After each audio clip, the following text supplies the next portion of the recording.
Okay. So I do want to invite you guys to check out a couple things. We have part of the free mini class quarantine series, which might be coming to an end soon. If you guys can give positive feedback, has this series of free mini classes helped you? Is it something you want to see continue?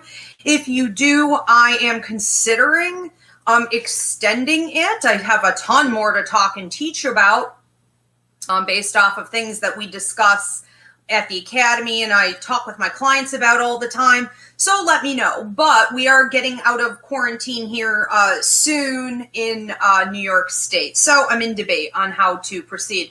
But we do have 2 more of these free classes coming up. We have Feelings versus Intuition on Wednesday, June 3rd at 8 p.m. Now, I have special guest Christina Del Rey, our brilliant astrologer here at the Ivy Rivera Psychic Academy, coming in to join me for that, talking about how planetary shifts can affect your emotions to such an overwhelming extent that it can actually make you, cause you to make decisions that are out of your character. And it's really, really important that we understand the way some of these shifts can so negatively affect even things like, our depression level or suicide. It's just imperative that we understand how temporary things like this are, okay, and how to pay more attention to them. But Feelings versus Intuition as a whole, that class is talking about how you should never make decisions in your life from a place of emotion, okay? We've been told since the 60s, go with your feelings, your feelings will lead the way. No, they will not lead the right way. Think of all the people you dated that you shouldn't have bothered to stick with, or all the, things you did on a whim because you were being emotional about it. No.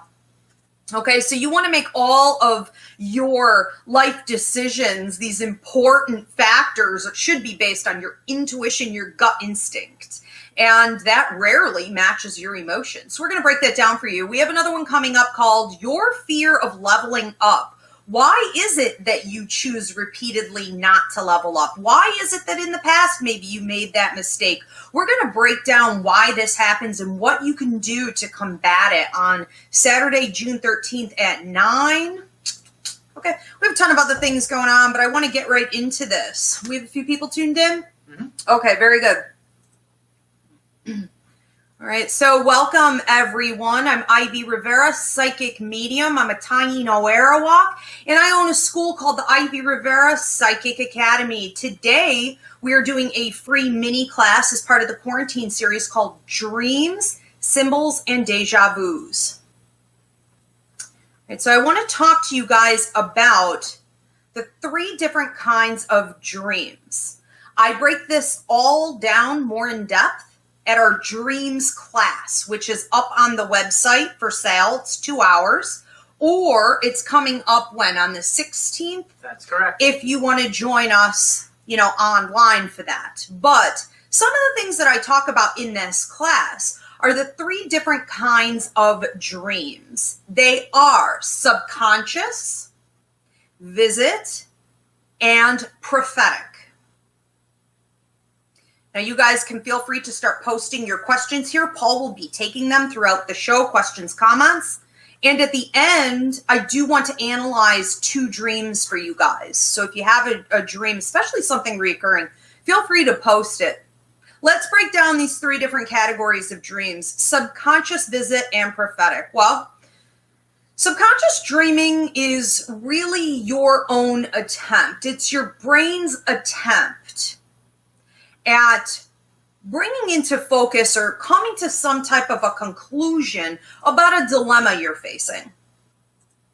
This will increase. These types of dreams will become really common when you're going through a major change in your life. You're having some type of a problem that's affecting you mentally and emotionally, possibly even a physical issue. Your brain wants to solve the problem.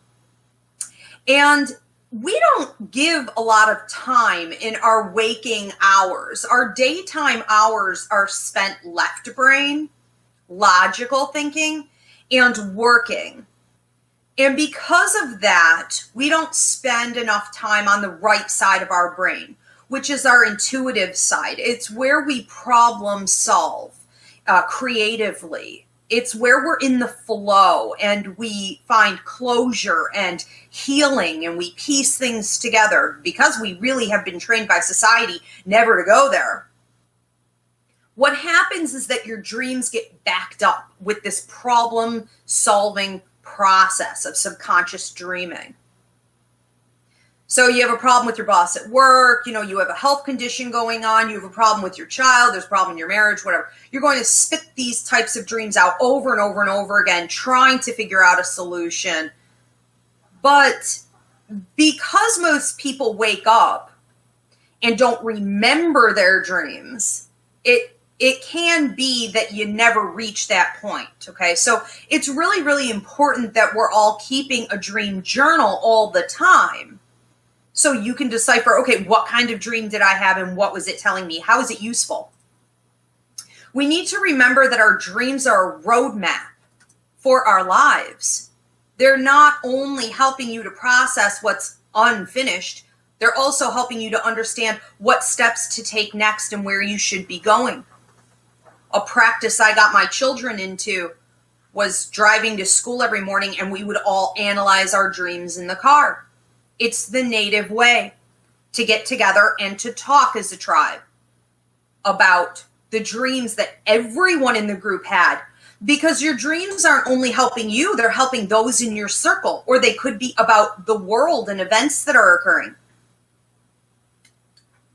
Things that are going on right now, starting from 9/11 to the pandemic to these riots, I saw all of this coming in my dreams over the years. I've been collecting this data. So I know what's coming next and I'm prepared for the next step all the time. Keep a journal. Now, you could also have some very odd subconscious dreams from what you ate. So don't assume that if they don't fit into the other two categories, it's something you have to figure out. It could just be that you are processing some weird Chinese food or something. Noodles can cause a lot of very strange dreams. Spices can cause a lot of weird dreams. But sometimes your subconscious dreaming is tapping into a past life. It's not uncommon for you to dream that you're watching a scene and maybe you don't even realize that the person's body you're watching from is you, but in a previous life. Sometimes you look down and your skin is very white when you're actually a brown person, or you look down and you have man hands, and you're a lady in this life. It can be very odd, and then you dismiss it and you think, well, that was random. I must have been watching some scene that somebody else lived through, or I was just watching something I must have seen in a movie. No, that could have actually been you. Now, when we're having these dreams that are tapping into our previous lives, it is because the place that you have currently found yourself in this current life, is a place where you need to access who you were, the skills that you had, or you have unresolved issues from that life and they are now playing out in your current situation. Now, we can also have visit dreams. This is going to be a favorite, for a lot of you. What goes on in a visit dream? Well, your deceased loved ones can come and spend real time with you. How do you know it's a real visit dream versus a subconscious dream that you just want? You don't have closure over someone's death. You desperately want to spend time with them. Did I create this dream or was this a real visit? How do you know? Their mouths don't move. Okay, when it's an actual encounter, they communicate telepathically, because all of us at an energetic, truthful level are just spirits and energy that communicate telepathically. We don't need words and language. Visit dreams will occur when you're working really closely with your guides at night. And so one of the things that can happen is that you wake up tired. You were working all night long. You can maybe feel like you were busy doing the same thing over and over and over again, but you can't really remember what. That would also fit into this category. Vivid dreams with your deceased loved ones or your pets also tend to go very quickly. So when people have these long drawn out dreams, they tell me how much time they spent with their spouse or their mother who came to visit them and all the things that they did and what they were talking about. I'm like, you don't want to burst anybody's bubble, but that just wasn't it. It's very quick, actually. Now, you can also have, here's the third category, prophetic dreaming. Prophecy, prophets. Well, these are dreams where you see, like I saw 9/11, I saw the pandemic, I saw, these riots, I've seen all the pieces in between, but this was all activated right around 9/11. It's all part of something also written in the stars astrologically. It's part of the Hopi prophecies. We are able through prophecy, and we all do it at different times. This isn't a special gift. We all do it. We're able to see what is going to happen. But so many of these things are disturbing, and the average person would prefer to block it and wipe it out of their memory. But when it starts to happen in real time, these riots now, people are saying, oh my God, I feel like I'm having a deja vu. I feel like I knew this. Yeah, you knew it. We all knew it. How could we not know it? Even common sense would have told us it was coming. As a Hispanic, it was obvious to me anyways. I mean, it had to come to this point. But we all knew. We are all prophets and see things psychically before they happen, big and small. So what is going on with the visions that you have in terms of usefulness? Well, again, keep a journal. Start testing yourself. How accurate is what you saw in terms of timeline and detail? What should you be doing with this information? I would highly recommend the Psychic Mediumship Development class. Come in here and learn ethical code, how to deliver messages, what's important versus what is just random. What's it all for? Okay, so those are the three different kinds of dreams. Now, we also have, one of the things we talk about at dreams class is also lucid dreaming, astral travel, nightmares, blocked dreaming. What if you're the kind of person that says, I don't dream, or I can't remember my dreams? Well, there was trauma there. I break that down in the dreams class. We have to figure out where your trauma came from.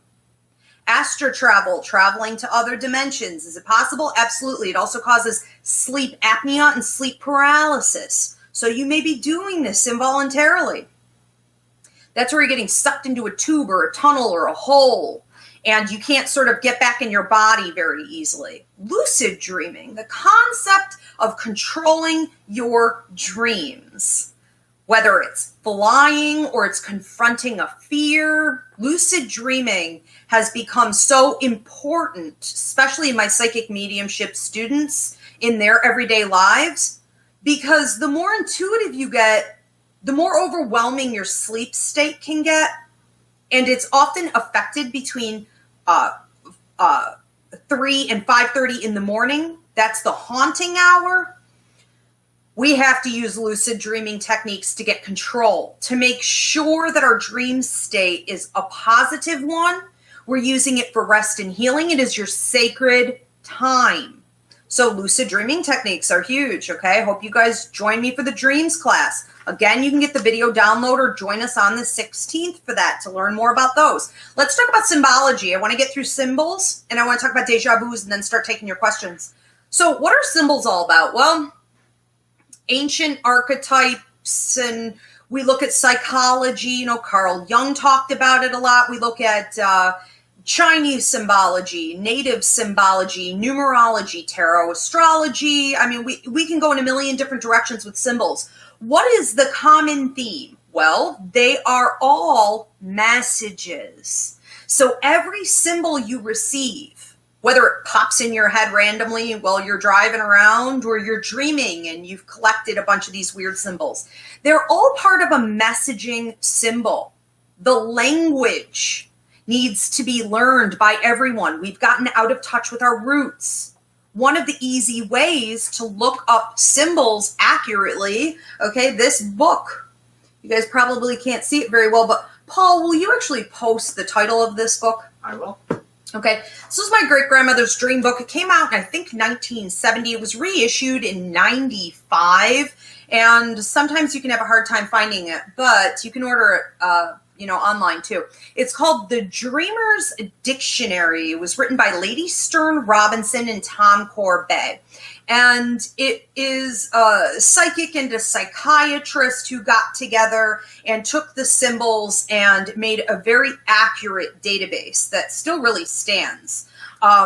Some of it is old, obviously. So I use this in conjunction with Dream Moods on Google. You can get the app or A to Z Dream Dictionary on Google for some more modern interpretations, but I would always go back to this first. So this is what's interesting about symbology. It's very simple. Okay. So when I start training my students in psychic mediumship, it takes 2 days, but we have symbol class, okay, which is 4 hours of going over symbols. But all the symbols that come up as psychics and as mediums are identical to the ones that come up in your dream state. And they're identical. They're recycled to anything that you have brought over into this life with you from previous lives. So your symbol base is unique to your story, your higher mind. The accumulation of all the people that you ever were, all the lives that you ever lived, that inner knowing, that symbol base says so much about who you are. If you have numbers following you all the time, you're a numerology person. If you're drawn to tarot, you're a tarot symbology person. You use this in a previous life. Astrology, some people just know the planets. They know what they're doing and when they're moving. Well, there you go. Okay, I see things sometimes in colors. Well, I know that all those colors mean something else. And a lot of people who have symbology in their dreams are able to combine what would seem like a real life dream, okay, a prophetic dream, a vision dream, with symbology, almost in a cartoony way sometimes, or in what would seem almost like a fictional storytelling kind of a way, and that's okay. Those are still prophetic. Okay. I also wanted to say about prophetic dreaming, vision dreaming. It was a vision dream and will probably at some point be a deja vu because it never leaves you. It is so intense. Usually when you wake up from a dream, it's pulled out. These don't go. They will stay with you the rest of your life, and you can tap in and get more information from them at any time. Okay, so with symbols, we want to think of them as a hidden language. And I want to give an example of how to analyze a dream when there's a lot of symbology.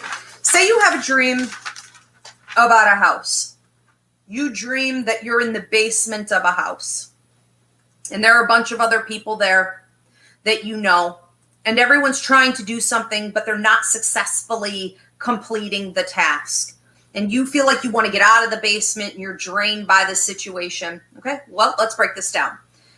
You want to always look at the location. Where was I in this dream? Well, you were in a house. And you want to ask the symbology of this house. Okay, a house represents you, your life. The attic of a house would be your mentality. The bedroom would be your sexuality, but that's also a place where you go to deal with subconscious things and healing. That's where you sleep. The bathroom would be about the cleansing process. The kitchen represents how you're nourishing your soul, your body. Okay, that's where you prepare food. I could go on and on. But this dream that we're using as an example here, you were in the basement. Well, the basement is skeletons in the closet. It's stuff swept under the carpet. It's unfinished business. Everyone that was in that dream with you is somebody you have unfinished business with. Or you guys are all trying to solve the same problem and bring closure to something. Level up. fact that nobody's accomplishing it, right, sort of speaks for itself, hence the dream. The way that you want to get out and stop dealing with it is probably that subconscious part of you during the day that is stressed out by it. You just want to have to not think about it anymore. Okay, so really this could have seemed to you originally like a very odd dream. Why was I in a basement with my ex and my mom and my boss? Why was I in a basement with these people? You know, it explains itself very easily when you break it down one thing at a time. All right, I want to talk about deja vus. A lot of theories on deja vus. Do I believe that they're time travel? That's the most common question that I get. Do I believe that they're time travel? In a way, absolutely. We can be living in multiple spaces and dimensions all at once, and we do. I do anyways, okay? You know, is it an ability for you to sort of go back in time? It's not just even that. It's an ability to go forward and backward and connect things. You can have a vision when you're 5 years old and have it play out as a deja vu when you're 40 years old and tap right back into it like it was happening in real time. Is that time travel? You could say that it is. Yeah. You know, are you going to other dimensions with these? I guess you could say that that's connected to the time travel idea. Yeah, because what are other dimensions really? They're not places, they're mindsets. It's mentality. Okay? Absolutely. What I want to say about deja vus is this. I've never had one that wasn't super important to my life contract. Your life contract is what you signed on to do before you came to Earth. We are all being pushed by the universe, our deceased ancestors, our guides, to abide by the life contract that we signed. Everything within your life contract is on a deadline. Okay? If you don't know what's in your life contract, book a life contract reading with me. If you don't know why you came to Earth or what you're doing with your life, book a life contract reading. Deja vus are important key points. I call them pivotal points that let you know whether you're on track, on path, within your life contract or not. These are opportunities for you to be in alignment or be really off base. And it could be about anything. It could be about a location that you're entering into, which would represent an important period of your life. It could be about a relationship, somebody that you're meeting up with that will be a key marker in your life. You have some kind of a work contract with this person. Maybe it's soulmate. Wow. Okay. Maybe it's karmic debt. Oh, we don't know. Okay. So we want to analyze those details. But deja vus are never, ever, ever to be ignored. Okay. They are either really telling you, yes, yes, yes, pay attention to this, or they're telling you, no, no, no, pay attention to this. All right. Well, I'd like to take questions if there are any, because I could literally talk about this for days and weeks. Plus, we have the class, okay? Yeah. So, yeah, there's so much that I could say. I would rather, if anybody posted a couple dreams, break them down. And what questions or comments do we have on any of we have a few comments, and we did get a dream that will be a good one to interpret. Mm-hmm. First, Vanessa was saying that she loves the mini classes. Please keep them up. Thank you very much. Okay, that's great feedback.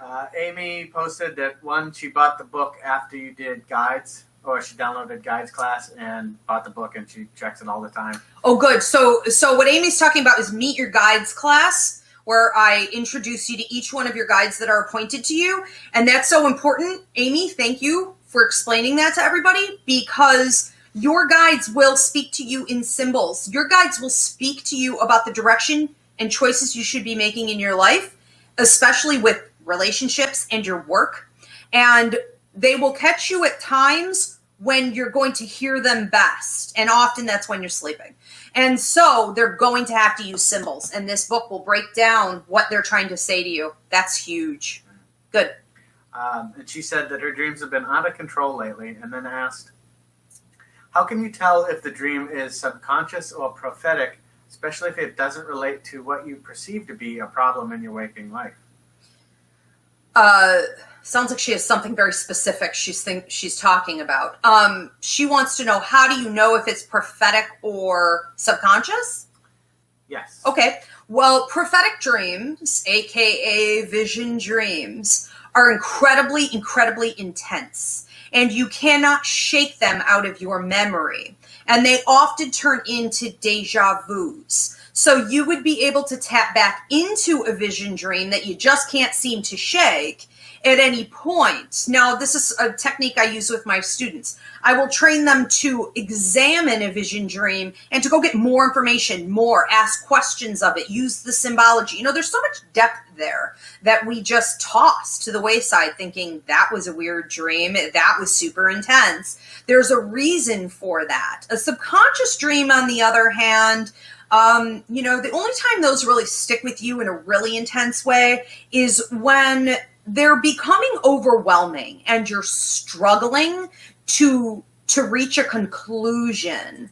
And that would be an area where we really want to do a dream analysis for you. And we want to figure out what the root issue is, when it started, and what the healing to the problem is going to be, and help you create a roadmap. But it's not going to feel at all like a vision dream. They're really very, very different.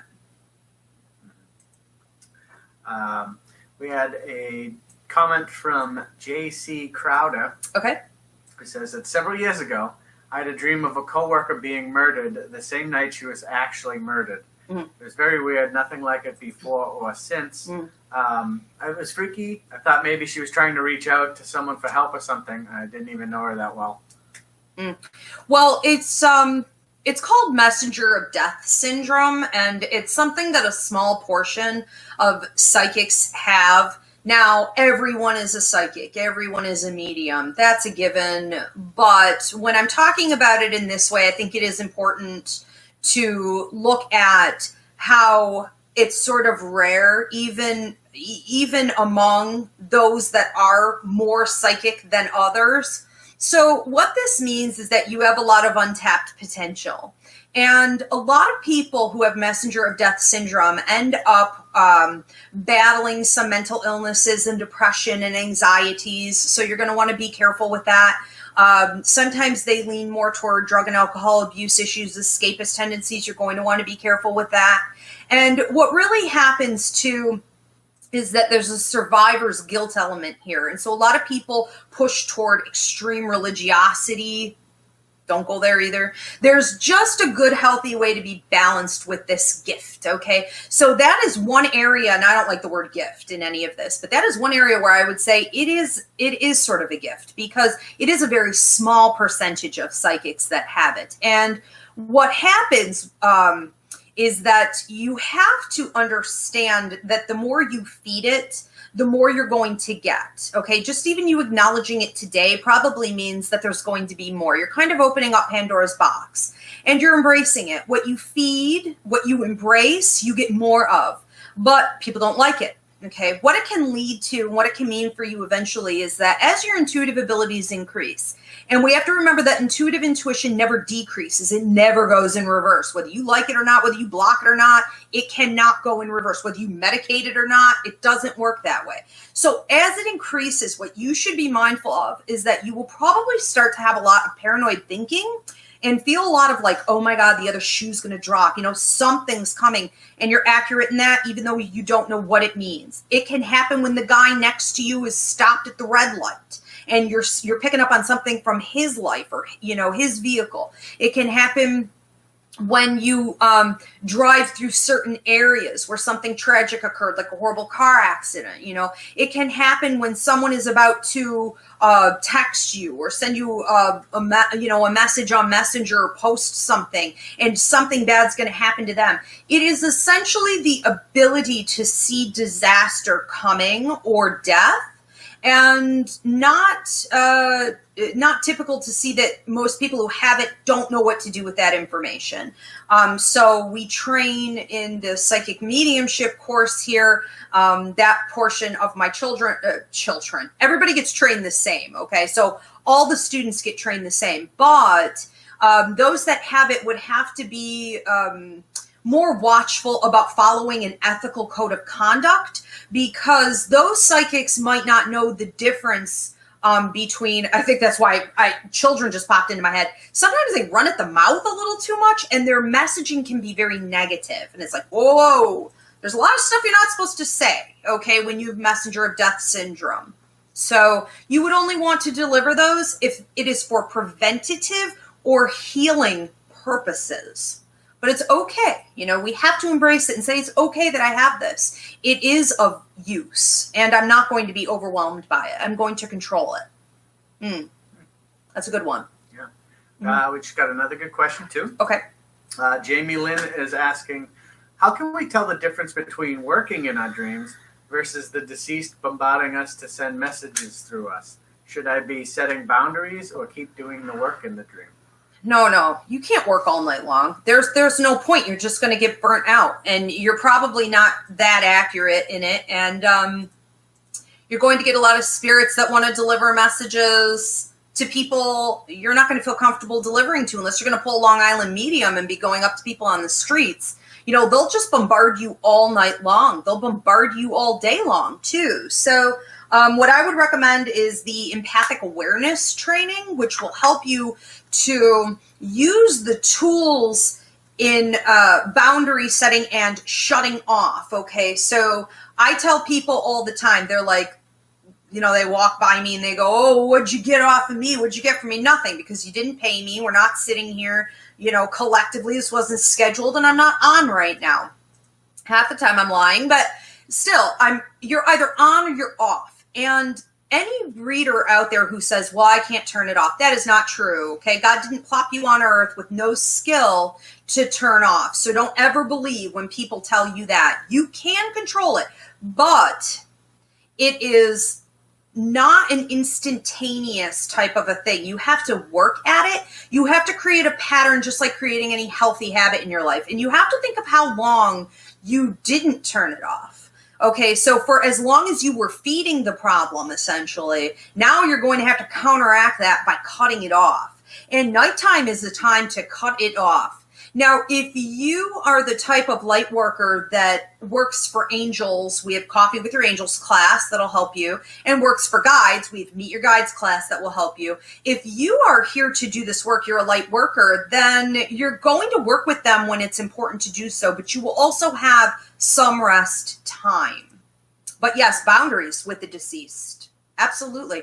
And we have to remember that the deceased are not just spirits that are in the light. A lot of them are earthbound. A lot of them are toxic. You can't have this around you all the time, especially from 3 to 5:30 in the morning block. Okay. In relation to time travel, yeah. Tristan asks, do you believe it's possible to change the past? No. No, you can't change the past. But what you can do is alter the effect that it's going to have on your future by learning the lessons and completing the tasks and the contracts that you were meant to complete. So the only way to really change the past is to complete what you were supposed to, so that you become more and more and more evolved, which helps you to detach from it until it's so far in your rear view mirror that it really doesn't come up anymore. And one more about boundaries. Gina asks, how do you set those boundaries and turn yourself off? Well, we have Hauntings, Clearings, and Detachments class that can help you with that. We have Meet Your Guides class that can help you. Coffee with Your Angels class that can help you. The Psychic Mediumship training course that can help you. But it's not that easy to just turn off. Like, I would highly recommend the full course to you. Because when you're intuitive, you're getting information from atmospheres, objects, spirits, the living, your empathic ability. It's coming from so many different angles. You have to learn to turn this off, and this off, and this off, and this off, and this off. And then you have to learn the tools to apply to keep it going in a healthy, positive direction for yourself. It's not something I could just sort of spit out all, here. It's complex, but you need to get educated, and you need to apply it, and you need to be diligent about applying the tools that we teach at the Academy. We had another that seems to affect a lot of people. Mm-hmm. Alicia says, What's a good way to remember dreams? When I wake up, I know I had a dream, but I can never remember them. Well, and for the people who keep asking, how do I block? Again, the dreams class. Check out the dreams class that is up online. It's 2 hours. It's a downloadable video, or you can join us on the 16th. This is part of the psychic mediumship curriculum. So you guys could just sort of jump in and jump out. You don't have to take the full curriculum, Well, we talk about that at dreams class too. She's talking about, what was it? How to remember, because she loses them when she wakes up. Well, one of the key things that you could do is to not move. People's biggest mistake when they wake up is thinking, whoa, that dream was amazing. I'm totally going to remember that. I won't forget that. The second you roll over, it is so far gone, you don't have a prayer of recouping it. And that's just from rolling over. Think of like how far gone it is if you take a drink of water, you get up to go to the bathroom or something. It's shocking how quickly a dream can be lost when you were so in it and so positive, that you were going to hold on to it. So here's what I recommend at the dreams class, that you keep a notepad and a pen right next to you in bed, and you try not to roll over. You try to just reach for it, and you write down the major symbology that was in it so that the next day you can go back. Mm-hmm. And then we talk about like 3 or 4 other techniques to access not only your basic dreams, but also how to access the more difficult dreams. Like when you're working for angels, those dreams are incredibly elusive, very hard to, tap back into and delve into. And when you're working with guides, those can be a little bit more elusive and difficult. So yeah, there are a lot of things that you could do. But nobody really talks about it. People don't think about it that much, and we just sort of go, oh, well, it's gone. But if it was intense, you really should have held on to that information. Yeah. Did we have some to analyze? Yeah, we have one okay. From Gina. Her dream is, I had a dream of a white male in a blue suit speaking what seemed to be from the Bible, but all of a sudden he grabbed my ears and his eyes changed black and his teeth were rotten. I fought him off and then woke up. Okay, so I didn't think I was going to get so much symbology in that one. I was like, I should have written that down. My memory... I have it here. Not so much. Okay, hold on. White male, black eyes, speaking Bible, right? Blue suit. Blue suit. What else? I grabbed her ears. Didn't he have nasty teeth? Yep. Teeth were rotten. Did she say that before grabbed her ears? Nope. Grabbed her ears, eyes changed, teeth rotten. Teeth rotten. Okay. Let's break this down. One of the things, it's asking a lot. When you wake up in the middle of the night, you have to pee, you can't find your pen, you're trying to type it into your phone, whatever it is. I understand that this part gets really difficult, but if you could put your symbology in order, and if you could, when you track your dreams, write down the atmosphere. So it's like, where was I? Like, where were you dealing with this guy? And you want to also, write down anyone else who was there.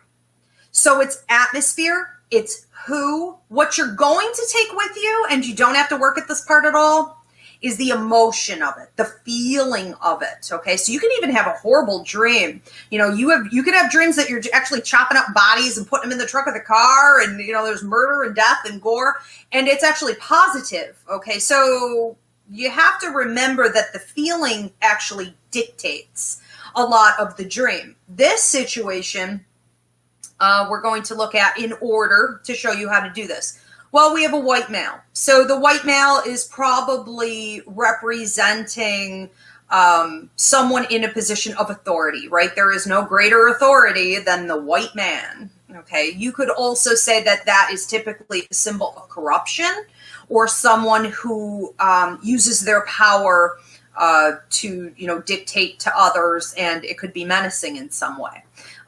So in your head, that's what white men represent. Speaking of the Bible, this would represent this individual's way of preaching or man speak or authority or trying to instill fear, or trying to make himself look as though he is of God and is there with good, pure intentions. The blue... Should get more details. I think let's just cover these for now. Yeah, I'll get. I'm sure there are more details. I'm sure. Okay, so the blue suit. Okay, the blue suit actually, in our symbol base here at the Academy, I teach my students. We do clothing on one day of symbols, and the suit is the highest prosperity position or a position of power. So whether it's on a female or a male, the suit, the top at least, okay, is going to represent that position of authority. So there you go. You have a double symbol here. You have the white man in a suit, okay? So this person in your life at that time was a very powerful figure. This is representing someone you were dealing with at that time. Blue is also a power symbol, okay? So is red, but blue is more about taking power or self-empowerment. So this individual may have been trying to take your power and become more self-empowered because that suit was blue. The fact that he grabbed your ears means that the relationship between you and this person at that time, he was trying to force you to listen to him. He was trying to bend your ear because you apparently were unwilling. You weren't buying what he was selling. You weren't picking up what he was laying down. And so he had to grab you by the ears and try to force you. At that point, you saw his eyes turn black, which is symbolic of demonic energy, lower negative energy in the universe. I just did a class on hauntings, and we talked about people that are possessed. This is one thing that you'll see with them, is that their eyes sort of glaze over. They don't necessarily turn black, but it would feel very much the same. And the black eyes are void of humanity, okay? And the fact that his teeth got rotten represents that he was speaking falsehood. It's sort of like thinking that you're looking at beautiful fruit and then you realize there are worms in it or it's rotten in some way. Okay, so whatever he was telling you was false. It sounds to me like you uncovered something. It sounds to me like you busted this guy in your life, or you weren't sure if he was being truthful, but you were very on guard and he was trying to convince you in some way during that time. Yeah. Yeah. I love dream analysis. We could go on about the atmosphere and all the other things, but you understand, if you could give everybody a little feedback on how that fits, that'd be great.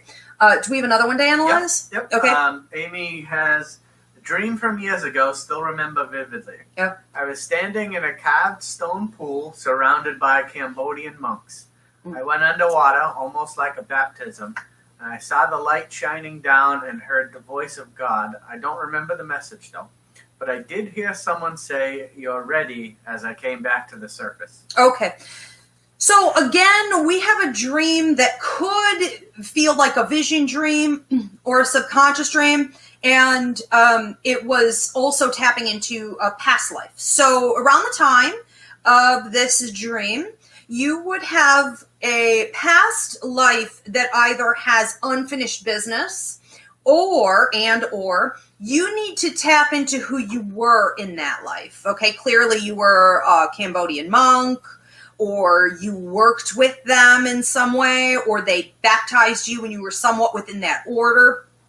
And you would want to do some research. One of the great things is that we will often get pulled to take a trip. I want to take a vacation. I want to go to Cambodia. And your friend's like, I don't want to go to Cambodia. I want to go to the Bahamas, you're like, you're a drag, and you're like, no, I must go. Okay, sometimes we want to go somewhere that's a little off the, traveled path here, and it's because at that point in your life, you have some past life influence coming in, and this can really help you to tap into who you were and what you're supposed to do with that information, and that's what you were doing at that time. The fact that you were baptized in the light of, like, God, you could say, the healing light of the universe and wisdom came into you is symbolic of you probably at the time going through a kundalini or an awakening, and you would have leveled up a lot with your intuitive abilities, and you would have become more of a light worker than what you were before. Yeah, that's huge.